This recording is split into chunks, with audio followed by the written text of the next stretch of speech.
اخون پنجو بابا مسجد هر کال د غنم د دانې عمره ځمکه کې ښکته ځي. دا د جومات میراب دی، تاسو وګورئ دا لږ شانتې پره پاتې دی او د علاقایي خلکو دا وینا ده وایي دا ځمکه کې نور ښکته تللی دی. محراب او دا حل لري بالکل دا کوم د برنډه دا خپل ځي باندې ولاړه ده او دا حال او محراب لاندې ځي. دغه ځای به تاسو کتلی وي، دغه ځای اوچت دی، ورپسې دا چې کوم دی ښکته دی او دې نه ښکته که چېرې تاسو مسجد وګورئ نو نور به هم حیران شئ.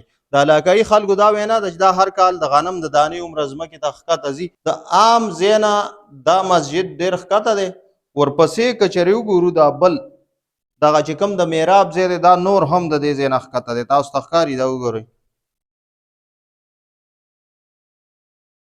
دا وګورئ ښه ماشاءالله. هسې خو که چېرې وګورئ دا مسجد یو بل ډیزاین باندې جوړ دی او ډېر یو ښایسته حسن باندې داسې طریقه د خلکو جوړ کړی دی چې حیران به شئ ورته. خو د دې یو ځان له تاریخ هم دی. بل که چېرې تاسو وګورئ د جومات دغه میراب، تاسو راځئ منټ، دا د جومات میراب دی، تاسو وګورئ دا لږ شانتې پره پاتې دی او د علاقایي خلکو دا وینا ده وایي دا ځمکه کې نور ښکته تللی دی.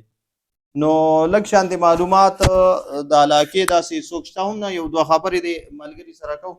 څنګه حال دی؟ خیر دی قاري صاحب؟ جوړ دی، ډېره مننه. قاري صاحب دا کوم ځای کې دا مسجد واقع دی؟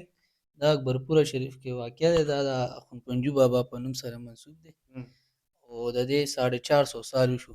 450 کاله پخوانی جومات دی. ښه تاسو وګورئ د هغه وخت نه دا زوړ جومات دی.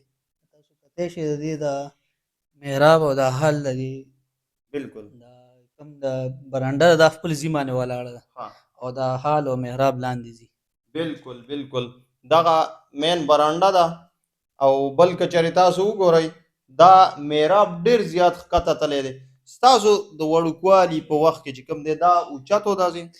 دا مشران د دې وخت کم وایي چې لکه مخکې دلته 4 پوړۍ وي، اوس دا 1 پوړۍ پکې زیاته شوه.